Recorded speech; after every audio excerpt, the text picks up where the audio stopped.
तो स्टार्ट करते हैं सेकंड यूनिट, ठीक है, फिजियोलॉजी की, जिसमें कार्डियोपल्मोनरी सिस्टम की बात कर रहे हैं। कार्डियोपल्मोनरी सिस्टम को समझने से पहले कार्डियो का मतलब क्या है ये पहले आप समझ ले। कार्डियक का मतलब होता है हार्ट, ठीक है। तो हार्ट को पहले वर्क कैसे करता है ये तुम जान चुके होगे एनाटॉमी में, जब तुमने फर्स्ट ईयर में पढ़ा होगा। अब मैं फिर भी उसको एक बार और एक्सप्लेन कर देता हूँ इजी वे में।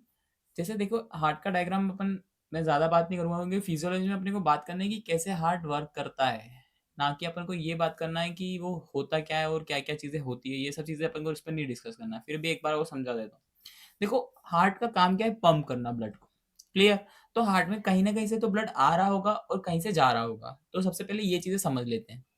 अब देखो ये जो मैं दिख रहा होगा कर्सर, जिसमें तुम्हें देखो कि सुपीरियर वेना कावा और इंफीरियर वेना कावा, ठीक है। ये दो जगह है जहां से ब्लड अंदर आ रहा है। राइट एट्रियम से अंदर आया, यहाँ पर आ गया, फिर ये वॉल्व से अंदर गया, फिर राइट वेंट्रिकल के अंदर गया, मतलब नीचे उतर गया, राइट वेंट्रिकल तक आ गया है, क्लियर। अब एक चीज याद रखना, राइट एट्रियम सॉरी एट्रियम और वेंट्रिकल का समझने का एक चीज याद रखना, ए बना लो एक बार अपनी कॉपी में और नीचे से ऐसे वी बना लो, ठीक है। ए कैसे, ए और वी को ऐसे बनाओगे तो ए ऊपर की साइड बनता है ना, मतलब ऐसा रहता है। इस पोजीशन में ए और वी कैसा रहता है, ऐसा रहता है, ठीक है। तो ए से एट्रियम ऊपर की साइड, वी से वेंट्रिकल नीचे की साइड, क्लियर। ये तो कॉन्सेप्ट समझ आ गया होगा। अब राइट एट्रियम से अंदर आया, राइट वेंट्रिकल तक गया, ठीक है। उसके बाद कहाँ चले गया, पल्मोनरी आर्टरी में, सॉरी वॉल्स के थ्रू पल्मोनरी आर्टरी में गया है, क्लियर। अब पल्मोनरी आर्टरी के थ्रू जब लंग्स में गया, पल्मोनरी मतलब लंग्स, ठीक है। तो लंग्स में गया तो वहां पे क्या करा, प्यूरिफाई करा, ब्लड को प्यूरिफाई करा। यहाँ तो सिर्फ पंपिंग का काम होता है, पर लंग्स क्या कर रहा है, प्यूरिफाई कर रहा है, ठीक है। जो डीऑक्सीजनेटेड ब्लड है उसको ऑक्सीजनेटेड ब्लड में कन्वर्ट कर रहा है। ये समझ आ गया। अब वहां से जब ब्लड वापिस आता है तो क्या हुआ, वेन क्या हुआ, पल्मोनरी वेन्स के थ्रू आया अंदर, ठीक है। और वहां से कहाँ आया, पहले लेफ्ट वेंट्री एट्रियम में आया, फिर लेफ्ट वेंट्रिकल के अंदर आया यहाँ पर, और फिर एओर्टा के थ्रू पूरी बॉडी में चले गए। अब ये तो एक बेसिक कॉन्सेप्ट है जो तुम एनाटॉमी में समझा भी होगा तुमने जब बैचलर्स में फर्स्ट ईयर में होगे। अब इसको मैं ना, जब मैं बैचलर्स की फर्स्ट ईयर की वीडियो बनाऊंगा उसको और अच्छे से एक्सप्लेन करूंगा, पर मुझे नहीं लगता है कि सेकंड ईयर के बच्चों को ज़्यादा समझाने की ज़रूरत है। पर फिर भी मैंने एक ऊपर से ओवरव्यू तो दे दिया है कि भैया हाँ, कि तुम्हें ये समझ आ जाएगा कि ब्लड हार्ट काम कैसे करता है। ये तो छोटा छोटा समझ आ गया होगा। मतलब हार्ट का काम यह है, मतलब एक तरीके से डीऑक्सीजनेटेड, मतलब जो गंदा ब्लड है उसको लेना, फिर लंग्स के पास भेजना, लंग्स के पास भेजा, वैसे ही उसने लंग्स ने अच्छा ब्लड दिया, अच्छा ब्लड दिया, वापिस हार्ट के पास आया और हार्ट ने क्या करा, अपनी पूरी बॉडी में दे दिया। सिंपल सा काम है हार्ट का। अब यहाँ तक समझ आ गया होगा। अब बात करते हैं जो फिजियोलॉजी में अपने को पढ़ना है इस बार। क्या पढ़ना है, कार्डियक साइकिल। अब कार्डियक साइकिल क्या होती है, सबसे पहले तीन चीजें समझो। तीन चीजें मतलब समझने के लिए मैं एक चीज और समझाता हूँ, आगे चलते हैं फिर पीछे आएंगे वापस। तीन चीजें समझने के लिए सबसे पहले होता है सिस्टोल। सिस्टोल का मतलब क्या होता है, कॉन्ट्रैक्ट होना, है ना। सिस्टोल का मतलब सिस्टो कॉन्ट्रैक्ट होना, और डायस्टोल का मतलब रिलैक्स होना। ये दो चीजें समझ आ गई पहले तो, ठीक है। ये दो चीजें समझ आ गई। अब इसके बाद अपन आगे की तीन चीजें समझने की कोशिश करते हैं, ठीक है। तो सबसे पहले अपन चलते हैं वापिस कार्डियक साइकिल की तरफ। अब कार्डियक साइकिल क्या होती है, एक साइकिल का मतलब समझ गए, एक लूप है, मतलब एक तरीके से वो चीजें प्रोसेस होती रहती है। अब मैंने तुमने मतलब पढ़ा होगा एट्रियल और वेंट्रिकल, तो समझ आ गया कि एट्रियल क्या होता है और वेंट्रिकल क्या होता है। हाँ, ये मैंने हार्ट जो बना रखे हैं ये ऐसा वाला हार्ट होता नहीं है, पर ये इसी हार्ट से समझ आता है, इसलिए मैंने इस शेप में दिया है कि इजिली समझ आ जाए कि जो ऊपर के हैं वो एट्रियम, नीचे क्या है जो वेंट्रिकल, क्लियर, ये समझ आ गया। अब बात करते हैं कि कार्डियक साइकिल होती क्या है और कैसे काम करती है। अपना जो हार्ट है वो कैसे पंप करता है, वो कैसे काम कर रहा है, ये चीजें अपने को समझना है इसमें। अब बात करते हैं एट्रियल सिस्टोल। नाम से समझ आ रहा है, सिस्टोल मतलब मैंने बताया है कॉन्ट्रैक्ट होना, तो वैसे एट्रियल लग गया आगे नाम के। तो एट्रियल सिस्टोल का मतलब जब दोनों एट्रियम कॉन्ट्रैक्ट हो रहे हैं, ठीक है, तो वो क्या होता है, एट्रियल सिस्टोल, क्लियर।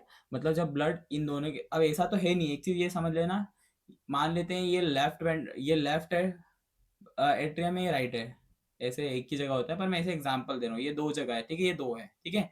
ये राइट हो गया और ये लेफ्ट हो गया, क्लियर। अब बात करते हैं कि जब क्या हो रहा है, ऐसा तो है नहीं कि पहले राइट के अंदर गया है ना, फिर राइट से इधर ऊपर गया है, मतलब राइट वेंट्रिकल में गया है, फिर उसके बाद लंग्स में गया है, फिर उसके बाद ये लेफ्ट लेफ्ट एट्रियम में आया, फिर उसके बाद ऐसा ऐसे एक एक करके तो काम नहीं करते होंगे, दोनों है, दोनों एक साथ काम करते होंगे। राइट एट्रियम भी कॉन्ट्रैक्ट हुआ और लेफ्ट एट्रियम भी कॉन्ट्रैक्ट हुआ, एक साथ हुआ, ठीक है। वैसे ही फिर नीचे वाले लेफ्ट वेंट्रिकल और राइट वेंट्रिकल दोनों कॉन्ट्रैक्ट होते होंगे, मतलब एक साथ दोनों काम करते होंगे। वैसे इसमें क्या गया है, जैसे आप एट्रियम की एट्रियल सिस्टोल की बात करते हैं, सिंपल बात करते हैं, ज़्यादा कंफ्यूज नहीं करते हैं। एट्रियल सिस्टोल का मतलब ये है कि जब दोनों एट्रियम कॉन्ट्रैक्ट हो रहे हैं, दोनों एट्रियम में ब्लड आ रहा है, एक में डीऑक्सीजनेटेड आ रहा है, एक में ऑक्सीजनेटेड आ रहा है, ठीक है। तो इसे क्या बोलते हैं, एट्रियल सिस्टोल बोलते हैं। फिर उसी के साथ बोलते हैं, आगे बढ़ते हैं, वेंट्रिकल सिस्टोल। वेंट्रिकल सिस्टोल मतलब क्या, कि जिसमें दोनों वेंट्रिकल कॉन्ट्रैक्ट हो रहे हैं, उसे क्या बोलते हैं, वेंट्रिकल सिस्टोल बोलते हैं। अब बात करते हैं कंप्लीट डायस्टोल। कंप्लीट डायस्टोल मतलब जब दोनों रिलैक्स हो रहे हैं, एट्रियम भी और वेंट्रिकल भी। सोचो कि अपना हार्ट है वो कितना फास्ट काम कर रहा है, कि उसमें कॉन्ट्रैक्ट भी हो जाते हैं, रिलैक्स भी हो जाते हैं, और इतना सा 50% टाइम रिलैक्स हो रहे हैं। अब इसको मैं और अच्छे डीप में जाते हैं, इसकी बातें करते हैं, ठीक है। अब मैंने यहाँ पे ऊपर लिखा है 12.5, 13, 37.5 एंड 50%। ये क्या लिखा है इसका भी समझ लेते हैं। मतलब 12.5% टाइम, मतलब जो एक कार्डियक साइकिल है ना, वो 12.5%, मतलब उसका जो 12.5% टाइम है वो सिर्फ एट्रियल सिस्टोल हो रहा है, मतलब ऊपर के जो एट्रियम है ना, वही वो कॉन्ट्रैक्ट हो रहे हैं। फिर बात करते हैं वेंट्रिकल सिस्टोल की। क्या बात करेंगे, वेंट्रिकल सिस्टोल क्या होता है, कि जब नीचे के जो वेंट्रिकल है वो कॉन्ट्रैक्ट हो रहे हैं, तब क्या हो रहा है, 37.5% जो टाइम है, ठीक है, जो पूरे कार्डियक साइकिल का उतना टाइम लग रहा है उसको कॉन्ट्रैक्ट होने में। अब ये सोचने वाली बात होगी कि यार एट्रियल जो है वो 12.5% ही क्यों, और जो वेंट्रिकल है वो सिर्फ 37.5% क्यों। सिंपल सी बात है, कोई भी चीज़ है, ऊपर से आप कोई भी लिक्विड है, कुछ भी चीज़ को नीचे आप कर रहे हैं इजिली ग्रेविटी के थ्रू, वो इजिली नीचे तरफ तो आ ही जाएगी, ज़्यादा उसको एफर्ट नहीं लगाना पड़ेगा। पर उसी की जगह जब पूरी बॉडी में देना भेजना है, पहली चीज़, और अगेंस्ट द ग्रेविटी, दूसरी चीज़, कि आप पूरी बॉडी में ब्लड को ट्रांसफर कराना चाहते हैं, फ्लो कराना चाहते हैं, है ना। और यहाँ तक कि नीचे से ऊपर जब चीज़ें जाती है, तब क्या होता है, टाइम ज़्यादा लगता है। तो वैसे ही क्या है, वेंट्रिकल सिस्टोल में क्या है, नीचे से जब ऊपर जा रहे हैं तो ज़्यादा टाइम लग रहा है कॉन्ट्रैक्ट करने में, ऊपर भेजने में। क्लियर, ये समझ आ गया। और फिर कंप्लीट डायस्टोल मतलब जो भी आपकी जितनी भी देर की साइकिल होगी, उसका 50% टाइम आपका हार्ट जो है रिलैक्स रहेगा। ये आई होप तुम्हें समझ आ गया होगा सारी चीज़ें। ये टाइमिंग की बात कर लेते हैं। एक कार्डियक साइकिल की जो बात करते हैं, 0.8 सेकंड की बात करते हैं, ये इतना टाइम लेता है ना। तो उसको जो उन्होंने टाइम के हिसाब से बांट रखा है, कि जब एट्रियल सिस्टोल होता है वो 0.1 सेकंड में ही लगता है, सोचो इतनी जल्दी हो रहा है।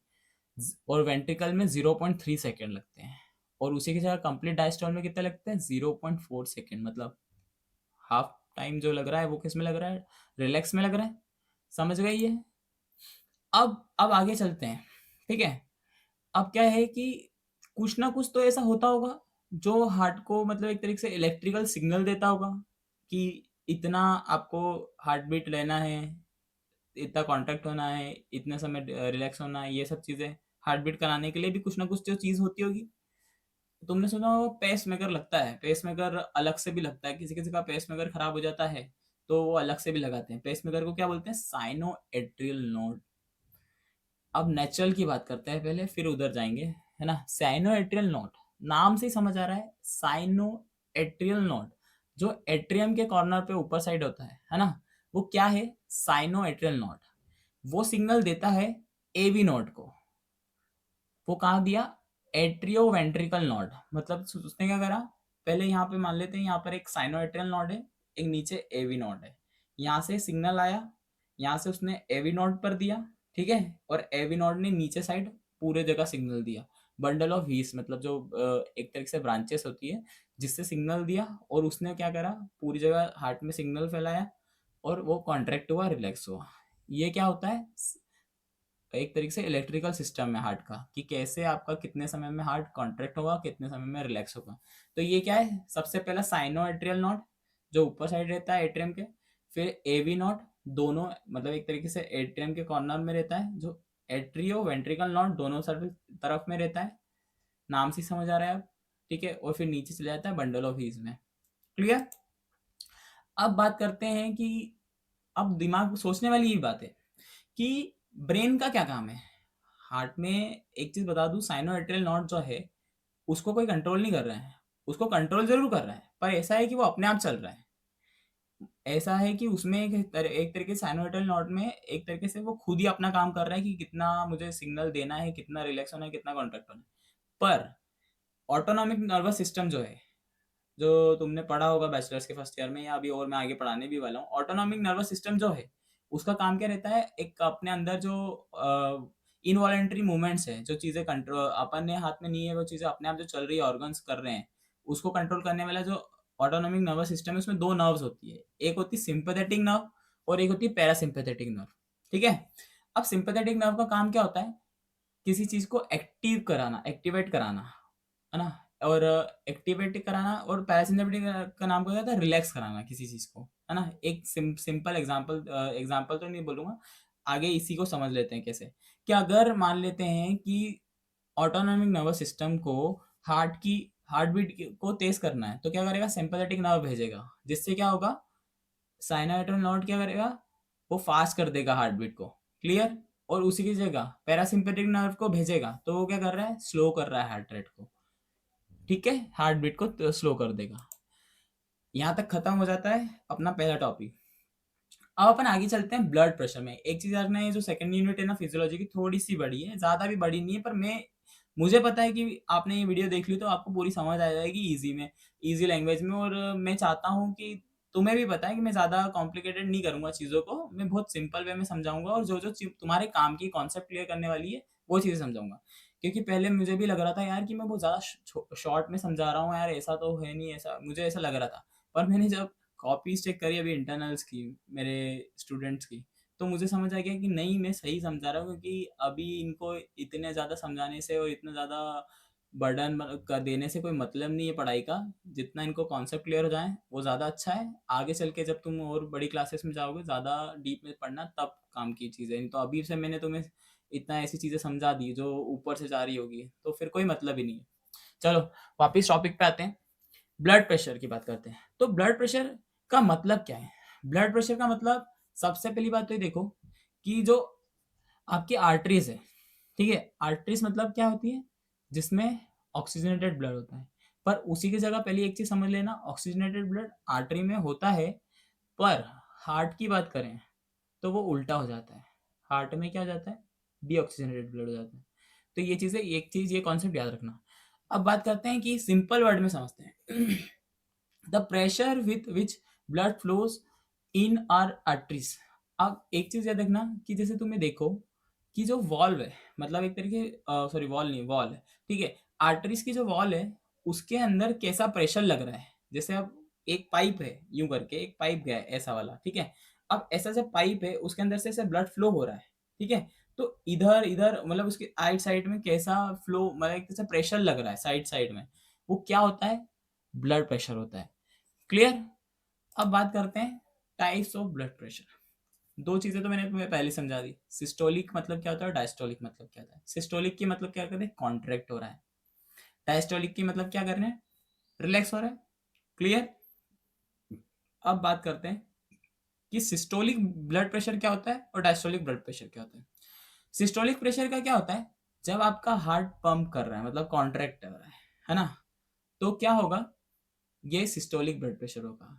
जब आपका हार्ट रिलैक्स है, उस समय क्या, जब आपका प्रेशर लग रहा है वॉल पे, वॉल पर जब प्रेशर लग रहा है, तब क्या हो रहा है, डायस्टोलिक ब्लड प्रेशर हो रहा है। ये समझ आया। और नहीं समझाया तो एक समझ लो।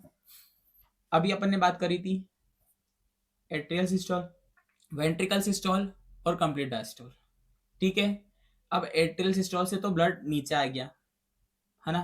पर वेंट्रिकल जब सिस्टोल है, तब क्या हो रहा है, ब्लड एक तरफ से मतलब बॉडी में जा रहा है।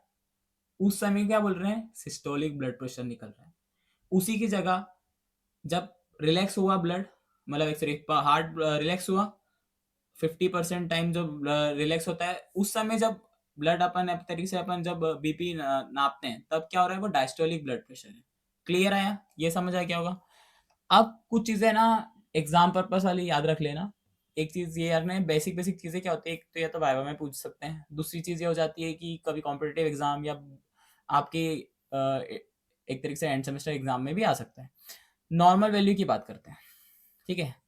जब सिस्टोलिक की बात करें 120 और एमएमएचजी होता है, और डायस्टोलिक की 80 हो जाता है।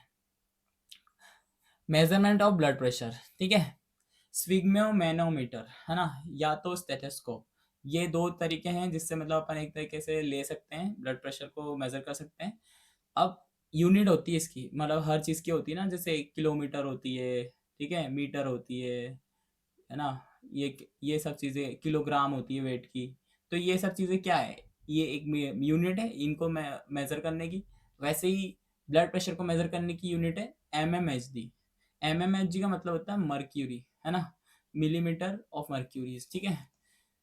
तो एच जी का मतलब होता है मर्क्यूरी वैसे, है ना, तो एम एम मतलब मिलीमीटर ऑफ मर्क्यूरी, ये याद रखना।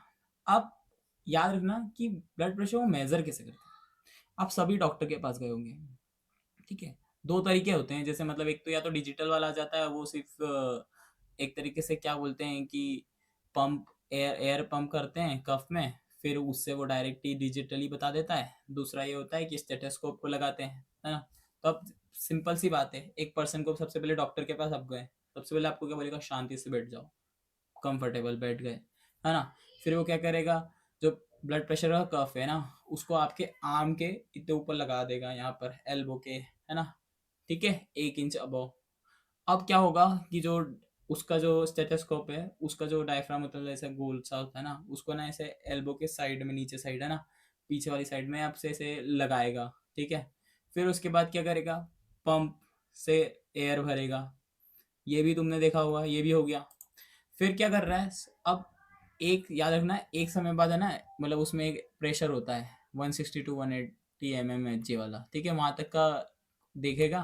फिर उसके बाद क्या करेगा, वो धीरे से रिलीज करेगा एयर को। अब उसमें एक चीज रखना, जब फर्स्ट राउंड आ रहा है, फर्स्ट राउंड जैसे आया, वो सिस्टोलिक ब्लड प्रेशर करेगा। और लास्ट साउंड जो रहेगा, जब आपको आवाज़ कम आना चालू हो जाए, मतलब ख़त्म ही हो जाए, वो क्या हो जाएगा, diastolic, diastolic, sorry, diastolic blood pressure करेगा, ठीक है। तो ये सब चीज़ें क्या हो जाएगा, मेथड हो गई, ये समझ आ गया। अब regulation, regulation control of blood pressure की बात करते हैं। चार मेन सिस्टम होते हैं जो कंट्रोल करते हैं ब्लड प्रेशर को। सबसे पहले हार्ट होता है ना। अगर हार्ट बीट ज़्यादा तेज़ है तो क्या होगा, आराम सीधी सी ऐसी बात है, ब्लड प्रेशर ज़्यादा बढ़ जाएगा, है ना। और heart pressure, sorry, heart beat कम है तो क्या होगा, सिंपल सी बात है, ब्लड प्रेशर नीचे हो जाएगा। फिर बात करते हैं ब्लड वेसल्स की। ब्लड वेसल्स को सिंपल सी बात कर लो, एक समझ लो, एक बड़ा सा पाइप है ना, एक इतना बड़ा पाइप है, इतना बड़ा, और एक इतना बड़ा पाइप है। दोनों में प्रेशर, जहाँ से पानी छोड़ा जा रहा है, वो बराबर है, एक जैसे छोड़ा जा रहा है। अब आपको भी पता है, जो बड़ा वाला पाइप है उसमें धीरे धीरे पानी आएगा, जो छोटा वाला पाइप है उसमें तेजी से आएगा पानी। वो क्यों हो रहा है, क्योंकि वो प्रेशर ज़्यादा लग रहा है, प्रेशर ज़्यादा लगने की वजह से ब्लड ज़्यादा, मतलब एक तरह से पानी ज़्यादा आगे तक फ्लो हो रहा है। अब इसको वैसे ही ब्लड आर्टरीज में ऐसा सेम होता है। अगर मान लेते हैं कि वेसल्स जो है, ठीक है, छोटी हो जाए, ब्लड वेसल्स जो है छोटी हो जाए, तो क्या होगा, ब्लड प्रेशर ज़्यादा तेजी से लगेगा वॉल पर, और उसी की जगह वेसल्स जो है वाइड हो जाए, मतलब बड़ी हो जाए, तो क्या हो जाएगा, ब्लड प्रेशर कम हो जाएगा। सिंपल सा लॉजिक है, ठीक है। अब ब्रेन की बात करते हैं। ब्रेन में ना एक मेडुला ऑब्लोंगेटा होता है, ठीक है। मेडुला क्या का काम क्या रहता है कि वो एक तरह से यही चीज़ें कम करता है, हार्ट बीट, है ना, ये सब चीज़ें, तो ब्रीथिंग वगैरह ये सब चीज़ें वो करता है, मेडुला ही करता है। अब बात करते हैं, अगर स्ट्रेस और फियर वाली सिचुएशन है तो ब्रेन क्या करता है, हार्ट रेट को बढ़ा देता है, जिससे बीपी हाई हो जाता है। और स्लीप और रेस्ट वाली सिचुएशन है तो क्या हो जाएगा, ब्लड प्रेशर अपने आप ही कम हो जाएगा। क्लियर। अब किडनीज की बात करते हैं। किडनीज का काम क्या रहता है, मतलब एक तरीके से किडनीज प्यूरिफाई करती है एक तरीके से, पर बात क्या है, अभी अपन इस पे हार्ट रेट पे, सॉरी, ब्लड प्रेशर की बात कर रहे हैं ना, तो उस पे अपन फोकस करते हैं। किडनी कंट्रोल्स ब्लड वॉल्यूम, है ना, they adjust water and salt in blood, कि आपको एक तरीके से वाटर एंड सॉल्ट का जो एडजस्ट करती है, मतलब एक बैलेंस बनाकर कौन रखता है, किडनी करती है। अगर ज़्यादा वाटर एंड सॉल्ट है बॉडी में, तो क्या हो रहा है, ब्लड प्रेशर बढ़ रहा है। और अगर ज्यादा ही रिमूव कर दिया वाटर एंड सॉल्ट किडनी ने, तो क्या हो जाएगा, ब्लड प्रेशर कम हो जाएगा। सिंपल सिंपल अभी कॉन्सेप्ट याद रखना है, कॉन्सेप्ट समझना है कि इसका ये काम होता है। अगर तुमसे ये नहीं पूछ रहे कि कैसे होता है, अभी जैसे तुमने बैचलर्स में एनाटॉमी पढ़ा, तो उसमें क्या पढ़ा कि हार्ट होता कैसा है। फिर सेकेंड ईयर में आए तो क्या पढ़ा कि हार्ट काम कैसे करता है। वैसे ही तुम मास्टर्स में जाओगे तो तुम्हें अभी अभी से तुम्हें ये पता है कि किडनी होती क्या है, क्या वर्क है, ये सिंपल पता है। अब जब तुम मास्टर्स में जाओगे तो तुम्हें पता होगा, अच्छा किडनी ऐसे काम करती है, अच्छा ये छोटी छोटी चीजें हैं, है ना। किडनी की एक यूनिट होती है नेफ्रॉन, स्मॉलेस्ट यूनिट, ठीक है, ये याद रखना, समझे। जैसे ब्रेन की होती है ना न्यूरॉन, वैसे स्मॉलेस्ट यूनिट किडनी की होती है नेफ्रॉन। ये चीजें याद रख लेना, छोटी छोटी याद चीजें रख लो, अभी इतना ज्यादा मत करो। अब हार्मोन्स की बात करें, हार्मोन्स में भी जैसे अलग अलग हार्मोन्स है, ये भी ब्लड प्रेशर को कंट्रोल करते हैं, है ना। अब आगे बढ़ते हैं, कार्डियक आउटपुट की बात करते हैं। कार्डियक आउटपुट की बात करें, सिंपल सी चीजें, पहले दो चीजें समझो। कार्डियक आउटपुट का पहले तो दो चीजें आ रही है इसमें, स्ट्रोक वॉल्यूम और हार्ट रेट। हार्ट रेट तुम्हें समझ आ गया है, हार्ट रेट क्या होता है, एक मिनट में मेरा हार्ट कितना बीट कर रहा है वो हार्ट बीट हो जाता है। यूजुअली 72, एक आइडियल मानते हैं 72 बीट्स पर मिनट। अब दूसरी चीज मानते हैं, दूसरी चीज की बात करते हैं, स्ट्रोक वॉल्यूम। स्ट्रोक वॉल्यूम होता क्या है, क्रिकेट में बॉल फेंकी किसी ने, एग्जाम्पल दे रहा हूँ, मतलब सॉरी याद करने का तरीका बता रहा हूँ। क्रिकेट में एक बॉल फेंकी किसी ने, प्ले बैट्समैन ने एक स्ट्रोक मारा, एक बार में एक बॉल पर एक स्ट्रोक मारा, ठीक है। वैसे ही एक बीट पर एक बार में कितना ब्लड आपका पंप हो रहा है, वो क्या है, स्ट्रोक वॉल्यूम है। यूजुअली कितना होता है, 70 ml, है ना। ये समझ आ गया। अगर इसको मिला दें या मतलब इनको मल्टीप्लाई कर दें तो वो हो जाएगा कार्डिक आउटपुट। मतलब एक मिनट में आपका हार्ट कितना ब्लड पंप कर रहा है, इसे कार्डिक आउटपुट कहते हैं। कॉन्सेप्ट आ रहा है, समझ आ रहा है। अभी भी नहीं आ रहा हो तो एक बार वो समझा देता हूँ वापिस से। स्ट्रोक वॉल्यूम, एक बीट पर कितना ब्लड पंप हुआ, वो समझ आ गया। हार्ट रेट क्या हुआ कि एक मिनट में कितनी बार हार्ट बीट हुआ, ये समझ आया। फिर दूसरा क्या है, इनको मिक्स कर दो, मल्टीप्लाई कर दो, तो वो हो जाएगा एक मिनट में, है ना, कितना ब्लड आपका पंप हुआ, वो हो जाएगा कार्डिक आउटपुट। Clear concept. अब आगे चलते हैं, ठीक है। रेगुलेशन ऑफ कार्डिक आउटपुट, कौन इसको रेगुलेट करता है, दो चीजें मेन है। हार्ट रेट बढ़ेगा, ऑफ कोर्स, बात है कि बीट मतलब अपने हार्ट रेट बढ़ा तो वैसे ही कार्डिक आउटपुट भी बढ़ जाएगा। उसी की जगह स्ट्रोक वॉल्यूम बढ़ा तो वैसे ही सिंपल सी बात है, कार्डिक आउटपुट बढ़ जाएगा।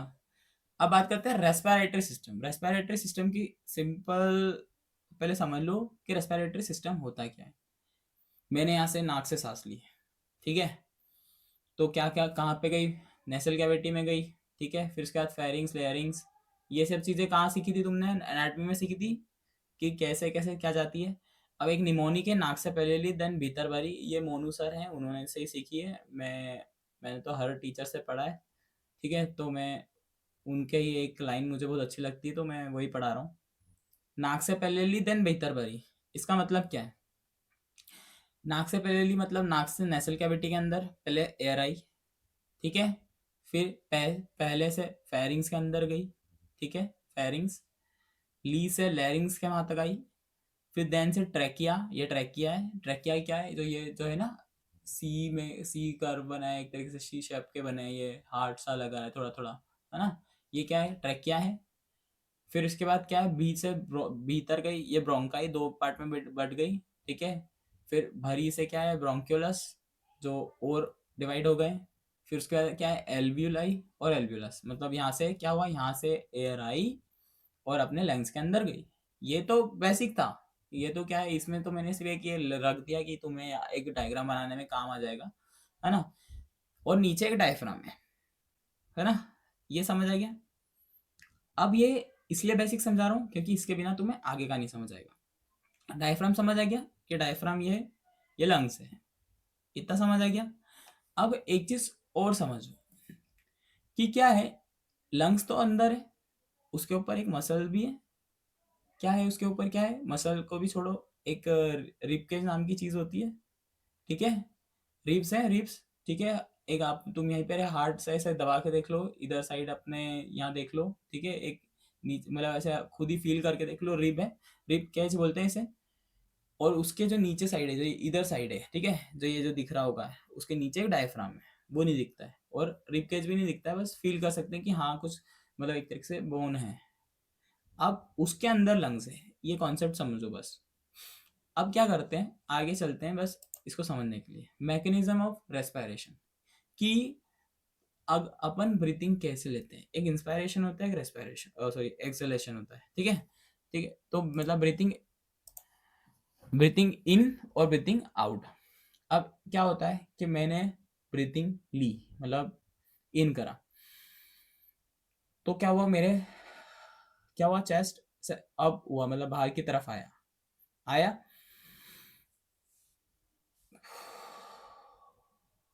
तुम भी करके देखो तब तक समझ नहीं आने वाला है।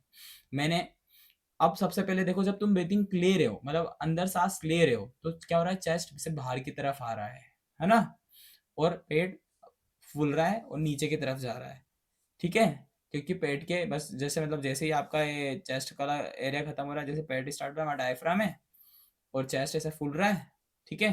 तो अब क्या चीज हो रही है, एक कॉन्सेप्ट समझो, आपका लंग्स की वजह से आप वो नहीं ले रहे हो, ब्रीथिंग नहीं कर रहे हो, आप आपके मसल्स की वजह से, मतलब जो इंटरकोस्टल मसल है ना, मतलब जो रीप कैच है, रीप कैच के अंदर मसल्स है इंटरकोस्टल्स, उसकी वजह से आप ये कर रहे हो।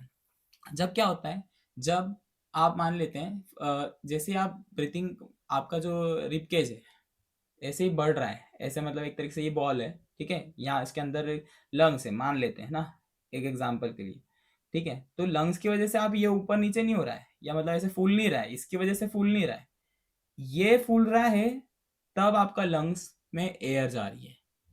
ये एक कॉन्सेप्ट याद रखना, सिंपल सा कॉन्सेप्ट को समझो, एक चीज बता दूंगा उसके तरफ से, उसके थ्रू समझ आ जाएगा तुम्हें, है ना। मतलब आप जब, एक सिंपल है, डायफ्राम जब नीचे की तरफ कॉन्ट्रैक्ट होता है, डायफ्राम ने नीचे की तरफ ऐसे खींचा, डायफ्राम ने नीचे ऐसे ऊपर था, डायफ्राम ने नीचे की तरफ खींचा, एयर बनी, यहाँ पर एक मसल थी, मतलब एक आपका रिबकेज था, रिबकेज और आगे की तरफ आया, है ना, तो क्या हुआ, गैप बनी, वॉल्यूम बनी, वॉल्यूम बनी, वॉल्यूम क्रिएट, मतलब एक तरीके से वैक्यूम क्रिएट हुई, सॉरी वैक्यूम क्रिएट हुई, वैक्यूम क्रिएट हुई, एयर अंदर आ गई, समझे। अब उसी की जगह मैंने, मतलब मान लेते हैं डायफ्राम अपनी जगह गया और ये अपनी जगह गया, वो वैक्यूम खत्म हुई और क्या हुआ, वापस से एयर अपनी जगह वापस बाहर आ गई। ये कॉन्सेप्ट तुम्हें समझना, मतलब ये बहुत ही जरूरी है कॉन्सेप्ट समझना, कि लंग्स की वजह से अपन ब्रीथिंग नहीं कर रहे, अपन डायफ्राम की वजह से और रिब केज की जो इंटरकोस्टल मसल है उसकी वजह से ब्रीथिंग हो रही है। क्लियर। ये जो इसी में जो मैंने समझाया वही सब चीजें इसमें लिखी है ना। ये इसमें लिखा है, चेस्ट चेस्ट एक्सपांड्स, मतलब चेस्ट एक्सपांड हो रहा है, तब क्या हो रहा है, एयर अंदर आ रही है, ठीक है, और चेस्ट रिलैक्स हो रहा है, मतलब अपनी जगह वापस आ रहा है, तो क्या हो रहा है, एयर बाहर जा रही है। ये कॉन्सेप्ट समझ आ गया होगा। अब पल्मोनरी वेंटिलेशन की बात करें, सिंपल सा समझो, ब्रीथिंग इन ब्रीथिंग आउट, है ना, इसे पल्मोनरी वेंटिलेशन कहते हैं, ठीक है। ऐसे ही एक मिनट वेंटिलेशन होता है कि एक मिनट में आपने कितना करा ब्रीथिंग ली, वो अलग होता है, पर अभी अपन पल्मोनरी वेंटिलेशन की बात कर रहे हैं, है ना। क्या आपने क्या करा, सिंपल सी बात करते हैं कि इसका फॉर्मूला समझो। सबसे पहले तो पल्मोनरी वेंटिलेशन का फॉर्मूला क्या होता है, tidal volume into breathing rate. अब टाइडल वॉल्यूम की जब बात करें तो टाइडल वॉल्यूम क्या होती है, कि आपने एक नॉर्मल, जैसे अभी नॉर्मल आप बैठे हो, या मैं बोलते बोलते जब एयर ले रहा हूँ, ऐसा तो है नहीं कि मैं एयर मतलब एक तरीके से ऑक्सीजन ले ही नहीं रहा हूँ, जब मैं नॉर्मल ब्रीथिंग में ऑक्सीजन ले रहा हूँ छोड़ रहा हूँ, ठीक है, जैसे मैंने ले रहा हूँ, तो ये क्या हो रहा है, टाइडल वॉल्यूम है। इसको एवरेज मतलब एक तरीके से यूजुअली 500 ml बोलते हैं, है ना। और ब्रीथिंग रेट क्या है, मैं एक मिनट में कितनी बार ब्रीथिंग कर रहा हूँ, ब्रीथ कर रहा हूँ।